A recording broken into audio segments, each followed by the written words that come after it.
नमस्कार। तो कैसे हैं आप सब? तो आशा करता हूँ आप सब ठीक होंगे। स्वागत करता हूँ आपका अपने डीएनए डेली न्यूज़पेपर एनालिसिस में। तो इसकी हमारी पहली न्यूज़ निकल के आती है, centre announce hike in MSP for paddy pulses oilseed. ठीक है, तो पैडी बेसिकली होता क्या है, पहले तो ये देख लेते हैं। पैडी होती है कोई भी खाद्य पदार्थ की जो क्रॉप वगैरह होती है, जैसे राइस हो गई।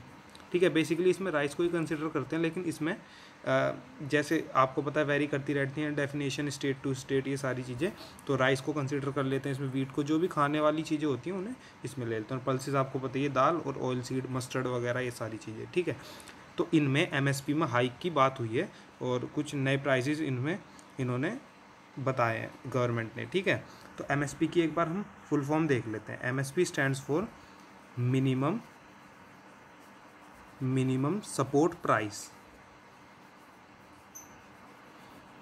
मिनिमम सपोर्ट प्राइस, तो ये होता क्या है, अब नाम से ही आपको सजेस्ट कर रहा है। देखो, मिनिमम सपोर्ट प्राइस किसी भी चीज़ का सबसे न्यूनतम दाम, मतलब इससे नीचे वो चीज़ नहीं जाएगी। जैसे मैंने कल आपको बताया था कि कोवैक्सीन में हमने कोवैक्सीन, कोविशील्ड, स्पुतनिक भी, उनमें सर्विस चार्ज लगेगा 150 रुपीज़, 600 रुपीज़ की वो कोविशील्ड थी और 30 रुपीज़ उसका जीएसटी लग के 810 रुपये के आसपास वो बैठ गई। तो मतलब वो था मैक्सिमम, तो ये है मिनिमम कि इतना तो मिनिमम तुम्हें देना ही है, मतलब मिलेगा ही। ठीक है, तो ये होता कैसे है, मान लो आपने कोई क्रॉप उगाई, वीट। ठीक है, एक एग्जांपल लेके चल रहे हैं, अच्छे समझ आ जाएगा। तो वीट उगाई, वीट में अब आपको क्या क्या उगाने में क्या क्या चाहिए, इरिगेशन, पानी चाहिए ना भाई, कोई भी क्रॉप उगाओगे। ठीक है, नंबर 2 लेबर का भी खर्च आता है। ठीक है, नंबर 3 फर्टिलाइज़र, भाई उसे फर्टिलाइज़र, कीड़े वगैरह, वो उसे उपजाऊ बनाने के लिए सारी चीज़ें, वीडिसाइड्स भी लग जाते हैं कहीं कहीं। ठीक है, ये चीज़ें हो गई। और क्या लगता है, और आप कह सकते हैं उसके ऊपर की, मतलब काफ़ी चीज़ें लगती हैं, जैसे कह लो लेबर चार्ज तो हो ही गया यहाँ पे, लेबर चार्ज, और लेबर का भी एक पार्टीशन भी हो जाता है उसमें, क्रॉप नहीं। ठीक है, उसके बाद ऊपर से होता है डिस्गाइज एम्प्लॉयमेंट। डिस्गाइज एम्प्लॉयमेंट आपको पता होगा, डिस्गाइज एम्प्लॉयमेंट क्या होता है कि किसी फैमिली में, मान लो मेरी फैमिली में 4 मेंबर हैं, हम किसान फैमिली है। ठीक है, तो चारों के चारों एक ही उसमें लगे हुए हैं फील्ड में, तो उसे डिस्गाइज एम्प्लॉयमेंट कहते हैं। मतलब रिजल्ट निकलेगा वो एक साइड का निकलेगा, मतलब रिजल्ट आया, हम 500 रुपये मिले, लेकिन वो 500 अकेले मेरे के नहीं है, वो 4 लोगों में डिवाइड होंगे। ठीक है, तो वो हो जाता है डिस्गाइज एम्प्लॉयमेंट। लोग, अब सरकार समझ रही है ठीक है मुझे 500 रुपये मिले, लेकिन मैं अकेला नहीं हूँ, मेरे घर में 4 लोग हो रहे हैं जिन्होंने उसमें मेहनत करी है। ठीक है, तो उसे कहते हैं डिस्गाइज एम्प्लॉयमेंट। ठीक है, तो ये सारी चीज़ें मिला के, मान लो मेरी वीट की फसल आई और मैंने 100 रुपये लग गए मेरे टोटल, एक एग्जाम्पल के रूप में ले लो। ठीक है, तो गवर्नमेंट ने कहा है कि तुम्हारे जितने भी रुपये लगेंगे उसका 1.5 हम होगा मिनिमम सपोर्ट प्राइस, एमएसपी। तो कितना हो गया, 150 रुपये, मतलब मुझे मिलेंगे ही मिलेंगे। तो मेरा प्रॉफिट कितने का, वो 50 का। ठीक है, पर जैसे मैंने आपको भी फैक्टर इसमें गिनवाया, इसमें अब मेरा 100 रुपीज़ में फर्टिलाइज़र, लेबर वगैरह ये सारी चीज़ हो गई। ठीक है, अब 150 में 50 मेरा प्रॉफिट है, लेकिन मेरे घर में तो 4 लोग हैं। ठीक है, अब गवर्नमेंट को क्या लगेगा, मुझे 50 रुपये मिले, लेकिन मुझे 12.5 रुपये मिले एक बंदे को। ठीक है, क्योंकि इस 4 में डिवाइड करेंगे तो एक बंदे पे 12.5 रुपये, मतलब लगभग 13 रुपये, मान लो आप 13 रुपये आ रहे हैं। ठीक है, तो ये हमारे देश की स्थिति है। तो इसलिए कुछ इन्होंने सपोर्ट प्राइस निकाले हैं, वो तो आपको पता ही है। अभी इससे पहले किसान आंदोलन हो रहा था, उसमें भी ये डिमांड थी कि एमएसपी पर वर्क करो, और था कि जैसे मंडी सिस्टम था, मंडी और प्राइवेट, तो सरकार ने क्या कहा था कि जो, मान लो, रुको एक मिनट, एक बार इसे क्लियर लिख देता हूँ। एक था मंडी, एक था प्राइवेट। ठीक है, तो सरकार ने कहा था कि कोई फार्मर है, ठीक है, तो उसकी मर्ज़ी, वो मंडी में बेच दे चीज़ें या प्राइवेट में बेच दे। ठीक है, तो ये सरकार ने कहा था। लेकिन अब आप खुद सोच के देखो, आज से पहले अगर आप 5 या 10 साल पहले जाओ, तो बीएसएनएल नाम की एक कंपनी होती थी। फुल फॉर्म क्या थी इसकी, भारत संचार निगम लिमिटेड। ठीक है, उसके सिम वगैरह आते थे। ठीक है, तो वो किसकी कंपनी थी, सरकारी कंपनी थी ये। ठीक है, लेकिन आज की डेट में आपने इसका नाम बहुत कम सुना होगा। अगर कोई मान लो आज ही 6-7 साल पहले का कोई बालक है, तो उसने तो नाम सुना ही नहीं होगा बीएसएनएल होता क्या है। ठीक है, तो ये क्या हुआ कैसे, ये बीएसएनएल इतनी नीचे कैसे चली गई, तो सरकार ने क्या, नई नई वो आ गई प्राइवेट कंपनी, जियो आई सबसे पहले, मतलब जियो है, और आज की डेट में जो बता रहा हूँ, वोडाफोन आइडिया है और एयरटेल, ये 3 कंपनी है जो बस रूल कर रही है इंडिया में सिम के मामले। अब देखो बीएसएनएल बंद हो गया। ठीक है, जियो, वोडाफोन और एयरटेल, अब ये अपनी मनमानी डिमांड रख सकते हैं क्योंकि ये प्राइवेट कंपनी। अब कल को इन तीनों का एक कोलैबोरेशन हुआ, इन्होंने कह दिया ठीक है आज से जो 2 GB नेट मान लो आज की डेट में 700 रुपये मिल रहा मान लो, तो कल को कह देंगे ठीक है आज से 7,000 में मिलेगा, तो बंदा कर क्या लेगा, उसे लेना पड़ेगा। आज की डेट में आपको पता है नेट के बिना कुछ हो नहीं रहा, उन्होंने कहा 7,000 रुपये में तो देना पड़ेगा। अब इसमें सरकार भी कुछ नहीं कर सकती, सरकारी कंपनी है नहीं। वहीं अगर अभी BSNL चल रहा होता और वो कहती कल को आके कि 2 GB नेट 7,000 रुपये में मिलेगा अब आपको, तो हम वहाँ पे जाकर प्रोटेस्ट कर सकते हैं सरकार के सामने कि हमें ये नहीं चाहिए, ये नहीं चाहिए, हम प्राइवेट कंपनी में शिफ्ट हो रहे हैं। लेकिन अब क्या होगा, प्राइवेट अगर खुद ही कह रही है कि भाई ऐसा है तुम्हें 7,000 रुपये देना, तो हम कहाँ जाएंगे ना, हम सरकार से कुछ कह सकते, सरकारी कंपनी वो है नहीं।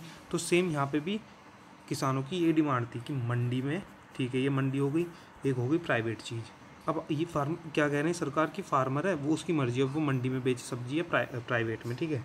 अब मान लो मंडी में उसे एक मिनिमम सपोर्ट प्राइस जो मैंने अभी आपको बताया 150 रुपये मिल जाता था, ठीक है। अब आज की डेट में मान लो आप कहीं भी नई नई जगह जाओगे, कोई नई दुकान खुलेगी, वो नए नए ऑफर लाएगी, तो ऐसी प्राइवेट कंपनी कहेगी ठीक है हम तुम्हें 200 रुपये मिनिमम सपोर्ट प्राइस देंगे। अब सारे फार्मर इधर ही भागेंगे, जाहिर सी बात है, पैसा सबको चाहिए। लेकिन ये शॉर्ट टर्म के लिए ये चीज़ ठीक है, लेकिन लॉन्ग टर्म में आप सोच के देखो 10 साल बाद अब धीरे धीरे जैसे BSNL खत्म हुई है ऐसे मंडी खत्म होनी शुरू हो जाएगी, मंडी का नामो निशान मिट जाएगा, ठीक है। बची प्राइवेट कंपनी। अब प्राइवेट अपनी खुद कहेगी कि ठीक है अब हम आपको 100 रुपये देंगे बस, ठीक है। तो अब फार्मर क्या कर लेगा, मंडी है नहीं कहीं, अब प्राइवेट में बेचनी पड़ेगी अपनी सारी चीज़ें, फसल वगैरह जो भी है क्रॉप, तो वहाँ पे फार्मर फंस जाएगा। तो ये इनकी डिमांड है कि प्राइवेट में भी आप या तो इन प्राइवेट चीज़ को हटाओ या फिर इसमें MSP लाओ, मिनिमम सपोर्ट प्राइस, कि ठीक है सरकार ऐसा कर दे कि ठीक है प्राइवेट में बेचो, लेकिन प्राइवेट में भी एक MSP रहेगा कि तुम्हें 150 रुपये प्राइवेट में मिलेंगे, ठीक है। तो वो चीज़ है बस। तो ये मैंने आपको एक बार फार्मर्स का वो सारा समझा दिया। अब इसमें देखते हैं क्या, पैडी में इतना हाइक हुआ है 72 रुपीज़ का, बाजरा में 100 रुपये का। सबसे ज़्यादा जो हाइक हुआ है वो हुआ है तूर में, मतलब अरहर की दाल जो होती है, और उड़द जो भी है ये, ठीक है, दाल ये उड़द प्रोनाउंस होता नहीं है मुझसे, ठीक है। तो ये चीज़ है। अब नेक्स्ट उस पर चलते हैं स्लाइड पे। दिहिंग पटकाई ये आसाम का 7th नेशनल पार्क है, तो मतलब इससे पहले कितने 6 और हो गए, ठीक है। अब ये 6 कौन कौन से एक बार इन्हें देख लेते हैं। तो ये 6 नेशनल पार्क हैं, काजीरंगा, मानस, दोनों वर्ल्ड फेमस हैं, ठीक है, काजीरंगा और मानस, काजीरंगा मानस। नेक्स्ट आता है नामेरी, ठीक है, ये नाम है ओरांग, इससे अगला ओरांग, और दीब्रू सिखोवा, ठीक है। ये 5 नेशनल पार्क्स थे। अब आपने सोचा होगा 6 होने चाहिए क्योंकि ये तो 7th है, तो हाँ अभी कुछ दिनों पहले ही एक और बना था रायमोना नेशनल पार्क। तो देखो आसाम इस बार बहुत ज़्यादा न्यूज़ में, किस किस चीज़ के लिए न्यूज़ में, देखो एक बार देख लेते हैं। वहाँ पे नए CM चुने गए, हेमंत बिस्वा, ये मैंने कल आपको कवर किया था कल की न्यूज़ में, ठीक है जी। नए नए नेशनल पार्क बन रहे हैं, ठीक है। और अभी मैंने कल आपको बताया था प्रोटेस्ट चल रहा है ट्राइबल्स का, और कौन सी नागाज़ बताई थी, रेमा नागाज़ करके एक ट्राइब मैंने आपको बताई थी, और वहाँ की बोडो ट्राइब भी एक फेमस है जो मैंने कल ही बताई थी, ठीक है। तो ये 3-4 चीज़ें वहाँ पे हो रही हैं, तो आसाम से क्वेश्चन बनना लाजमी है, ठीक है। तो आपको आसाम की चीज़ें पता होनी चाहिए। तो हमने कौन कौन से नेशनल पार्क देखे, काजीरंगा, मानस, ओरांग, ठीक है, और कौन सा था नाम याद नहीं आ रहा, एक बार देख लेते हैं पीछे, काजीरंगा, मानस और दीब्रू सिखोवा और नामेरी और ओरांग, ये हो गए थे, ठीक है। और एक मैंने कहा था कुछ दिन पहले रायमोना नया नेशनल पार्क हुआ, रायमोना, ठीक है। और कल एक नया नेशनल पार्क इन्होंने डिक्लेयर कर दिया, दिहिंग पटकाई, ठीक है, यहाँ स्पेलिंग लिखी है। तो आपको पता होनी चाहिए 7 नेशनल पार्क है आसाम का, ठीक है। अब आगे एक नेशनल पार्क की बात चल रही है, तो वर्ल्ड का ओनली है, देखो ओनली फ्लोटिंग नेशनल पार्क कहाँ पे है, मणिपुर में, ठीक है। ओनली फ्लोटिंग नेशनल पार्क कहाँ पे है, मणिपुर में, मणिपुर हाँ हमारा इंडिया वाला, ठीक है। तो ये हो गया।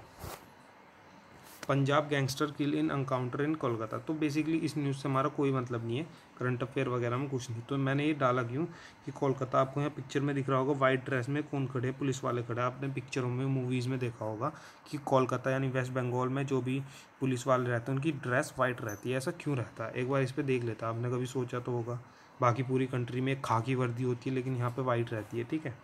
तो 1845 की बात है, जब यहाँ के हमारे गवर्नर कौन हुआ करते थे? हेनरी, एक बार देखते हैं आगे कोई जगह नहीं, चलो यहीं कवर कर लेते हैं। हेनरी हार्डिंग, ये हमारे गवर्नर हुआ करते थे। इन्होंने रूल किया था 1844 से 48 तक, ठीक है। तो इन्होंने क्या कहा, मतलब इनके उसमें हुआ था, इन्होंने ऐसा कहा नहीं था, इनके रूल में हुआ था। अब गवर्नर ये मान लो, अब कोई इंडिया में आज की डेट में कोई नेचुरल डिज़ास्टर होता है या कोई अटैक होता है मिलिटेंट या कुछ भी, तो नाम किसका, मतलब ऐसा कहा जाएगा ना कि मोदी के शासन में, मोदी की रिजाइम में ये हुआ था, ठीक है। तो ऐसी हेनरी हार्डिंग के उसमें हुआ था कि आपको पता है बंगाल उस वक्त का सबसे प्रोमिनेंट वहाँ का एक प्रोविंस था। इनके लिए इंपॉर्टेंट इसलिए था क्योंकि सी रूट वहीं से आगे बनते थे, मतलब आपको पता है पूरा बंगाल का। अगर आप एक मिनट में मैप दिखाता हूँ आपको, डाला था, हाँ ये रहा। अब यहाँ पे देखो आप, ये पूरा वेस्ट बंगाल है, ठीक है। तो यहाँ पे आपको पता पोर्ट्स हैं। ये आज की डेट का वेस्ट बंगाल है, उस वक्त का वेस्ट बंगाल मैं आपको बताता हूँ। उस वक्त का वेस्ट बंगाल इतना था, पूरा लगभग इतना वेस्ट बंगाल था। इसमें बंगाल, उड़ीसा, बिहार वगैरह तक लगभग सारा आ जाते थे, इधर आसाम थोड़ा बहुत, तो ये सारी चीज़ें आ जाती। तो ये पूरा इंपॉर्टेंट था इनके लिए। ईस्ट में जो भी ट्रेड होती थी यहीं से होती थी, बंगाल प्रोविंस से, ठीक है। तो इसलिए उन्होंने क्या करा, एक बार बैक टू न्यूज़ जाते हैं एक बार। तो इन्होंने क्या करा, इनके शासन में, हार्डिंग के शासन में, इन्होंने कहा ठीक है, वहाँ पे आपको पता गर्मी थोड़ी ज़्यादा रहती है, और जैसे वहाँ पे समुद्र पास है तो मॉइस्चर वगैरह चीज़ें रहती हैं, ठीक है।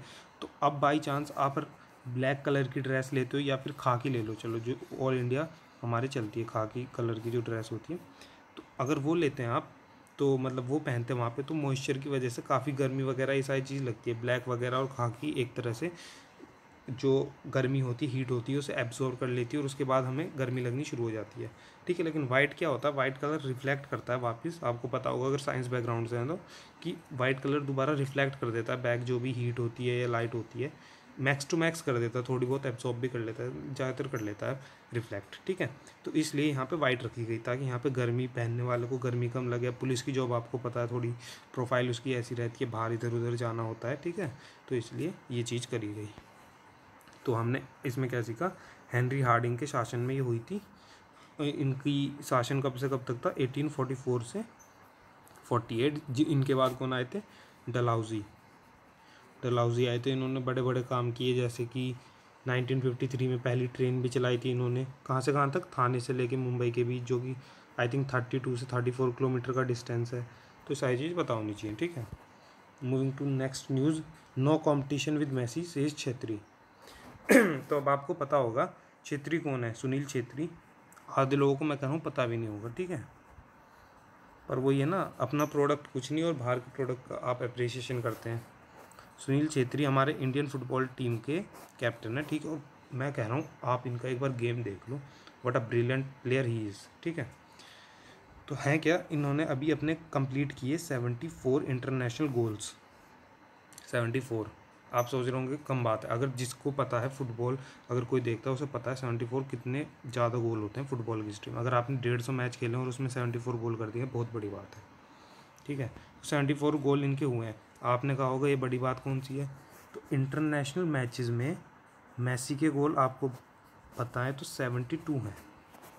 आधे लोगों को चाहे छेत्री के बारे में ना पता हो, लेकिन मैसी के बारे में पता होगा। तो मैसी के गोल कितने, 72, और इन छेत्री साहब के कितने, 74। पर तब भी कोई अप्रिसिएशन इन्हें नहीं मिला है, ठीक है। कोई नहीं यार, मुझे देख के दुख होता है, ठीक है। दो यार अपने कंट्री के लोगों को भी अप्रिसिएशन।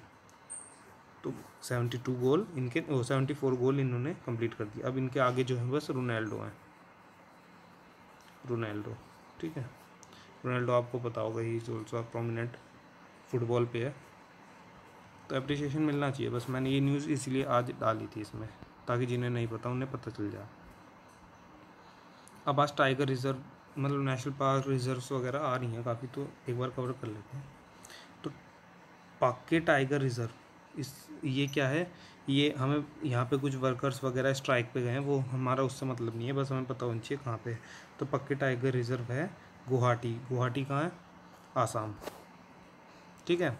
तो वहाँ, ओ सॉरी, गुवाहाटी में, ये एपी में, हाँ एपी में है, या असम में, सॉरी एपी में है, अरुणाचल प्रदेश में। तो वहाँ की टाइगर रिजर्व है।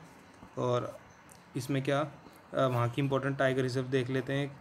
एक तो पक्के हो गई, एक वहाँ पे नाम धापा है, मैंने आपको एक बार जो मेरी वीडियो मैंने बात पहले बताई थी उसमें भी बताया था, एक एम से मूजरोव करके है। तो ये 2 या 3 ये इंपॉर्टेंट वहाँ की हैं, ठीक है। अब इसमें एक चीज़ और समझ लेते हैं, यूनेस्को। यूनेस्को काफ़ी इस बार न्यूज़ में है, यूनेस्को सी रह गया है ना, united nation education scientific and cultural organisation, ठीक है। इसका हेडक्वार्टर है पेरिस, फ्रांस, और इसका वर्क है, मतलब इसका फंक्शन है कि जो भी मतलब इधर उधर चीज़ें बढ़िया बढ़िया चीज़ें हो रही हैं उन्हें अपनी साइट्स में लेना, अपनी बुक्स में लेना। तो इंडिया में एट प्रेजेंट 38+6 मतलब 44 वर्ल्ड हेरिटेज साइट है यूनेस्को की। अब मैंने +6 क्यों करा, डायरेक्ट 44 क्यों लिखा, क्योंकि 6 जो है वो इसी साल ऐड हुई है 2021 में। मैंने एक बार पहले भी आपको बताया था एक न्यूज़ में मैंने, जो 6 ऐड हुई हैं 44 हो गई। इसमें से अब आपको पता होगा बायोस्फीयर रिजर्व टोटल हमारे इंडिया में कितनी है, 18 बायोस्फीयर रिजर्व हैं। बायोस्फीयर रिजर्व होते हैं कि एक तो आपने सुना होगा नेशनल पार्क्स होते हैं, ठीक है, एक होते हैं बायोस्फीयर रिजर्व। तो उसमें क्या होता है, नेशनल पार्क्स में थोड़ा घूमने फिरने का मतलब एक तरह से अगर आपको ट्रीज़ कट करने हैं तो परमिशन के थ्रू आपको थोड़ी परमिशन मिल जाती है ग्रेजिंग की, मतलब अपने चराने वराने के लिए चीज़, जो डोमेस्टिक एनिमल्स हैं उनकी परमिशन मिल जाती है। बायोस्फीयर रिजर्व में स्ट्रिक्ट प्रोहिबिशन रहता है, और ये बेसिकली एक कोर रहता है। यहाँ पे बहुत इंपॉर्टेंट एनिमल रहते हैं जो एंडेंजर्ड हैं, मतलब खतरे में, वल्नरेबल हैं, तो इन सब चीज़ों का। तो 18 हमारे टोटल बायोस्फीयर रिजर्व है, जिनमें से 11 वर्ल्ड हेरिटेज साइट में है, ठीक है, यूनेस्को की वर्ल्ड हेरिटेज साइट में। 44 टोटल हमारे इंडिया में साइट्स हैं, जिन जो कि हमारी इंडिया 6th रैंक पे आती है साइट्स के मामले में, और 11 उनमें से बायोस्फीयर रिजर्व है, ठीक है। तो आपको चीज़ पता होनी चाहिए। तो ये चीज़ हो गई। चलिए अब आगे चलते हैं। Heavy rain affect life in Mumbai. तो रेन वगैरह बहुत चल रही है, आपको पता है, बारिश आती है। तो आज बारिश का पूरा सिस्टम देख लेते हैं, कैसे कैसे कौन सी बारिश कहाँ से आती है। तो अभी जो मानसून इंडिया में जो बारिश आती है वो यहाँ से स्टार्ट होती है, केरला कोस्ट से, ठीक है। तो धीरे धीरे यहाँ आपने सुना, मैंने बताया था 2 या 3 जून के आसपास, इस बार 1-2 दिन पहले आ गया मानसून, ठीक है। तो 1-2 दिन से इतना बड़ा कोई असर पड़ता नहीं है। तो सबसे पहले केरला में हिट करता है, ठीक है। उसके बाद धीरे धीरे आगे चलता है, आगे चलता है, फिर धीरे धीरे महाराष्ट्र, कर्नाटक, महाराष्ट्र, गोवा, इन सबको हिट करते हुए आगे चलता है ये। अब यहाँ आएगा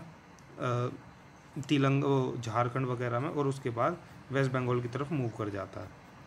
ये मैं पूरा आपको इसका रूट बता रहा हूँ मानसून का, जो हमारे इस मानसून का नाम है साउथ वेस्टर्न मानसून, ठीक है, क्योंकि साउथ वेस्ट से आ रहा है, साउथ वेस्ट मानसून, ठीक है।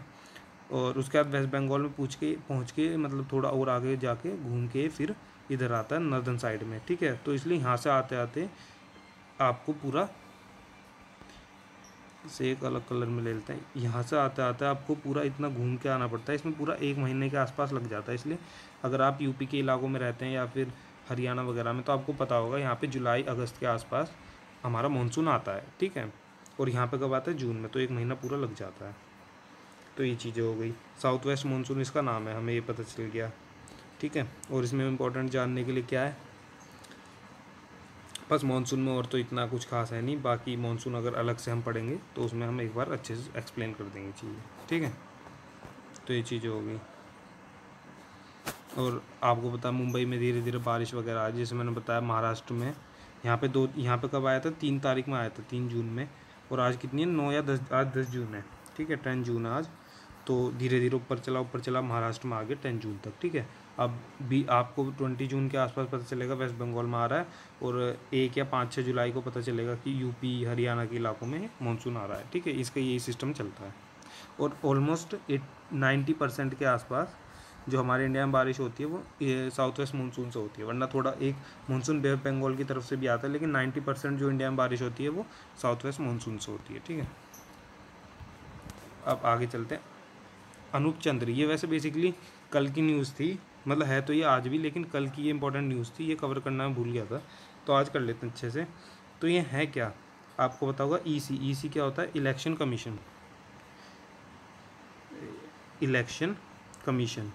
ठीक है। इलेक्शन कमीशन का फंक्शन क्या होता है, वर्क होता है कि जो भी स्टेट में या फिर प्रोविंस में, मतलब पूरे सेंटर में, यूनियन में कोई भी इलेक्शन हो रहे हैं तो उन्हें होल्ड करना, देखना कोई चीटिंग वगैरह नहीं हो रही, ईवीएम वगैरह सारी चीज़, मतलब जो भी वहाँ पे किन्हें अपॉइंट करना है, किस बूथ पे कितने बूथ बनेंगे, सारा उनका फंक्शन होता है, ठीक है। तो ईसी हमारे एट प्रेजेंट आपको पता होना चाहिए, चीफ इलेक्शन कमीशन होता है एक, तो चीफ इलेक्शन कमीशन, और 2 होते हैं इलेक्शन कमिश्नर, ठीक है। बेसिकली इन्हें अपॉइंट कौन करता है? प्रेसिडेंट अपॉइंट करता है इन्हें। जो भी हाईएस्ट पोस्ट होंगी ना इंडिया की, उन्हें प्रेसिडेंट ही अपॉइंट करेगा। हाईएस्ट इन द सेंस जैसे गवर्नर हो गया किसी स्टेट का, हाईएस्ट पोस्ट है स्टेट की, ठीक है। उसके बाद सुप्रीम कोर्ट के जज हो गए, हाई कोर्ट के जज हो गए, या फिर जैसे ये हो गए इलेक्शन कमिश्नर हो गए, तो इन्हें सब हमारे प्रेसिडेंट अपॉइंट करते हैं, ठीक है। कैबिनेट मिनिस्टर्स भी इसमें इन्वॉल्व रहते हैं, लेकिन एट द एंड जो कॉल होता है वो प्रेसिडेंट का होता है, ठीक है। तो ये चीज़ हो गई। तो एट प्रेजेंट हमारे एक हैं चीफ इलेक्शन कमिश्नर और 2 हैं इलेक्शन कमिश्नर, ठीक है। तो अभी सुशील चंद्र इलेक्शन कमिश्नर थे, तो वो कहाँ पे चले गए? चलो मैं आपको एक बार इसे डिटेल में एक्सप्लेन करता हूँ। सुशील चंद्र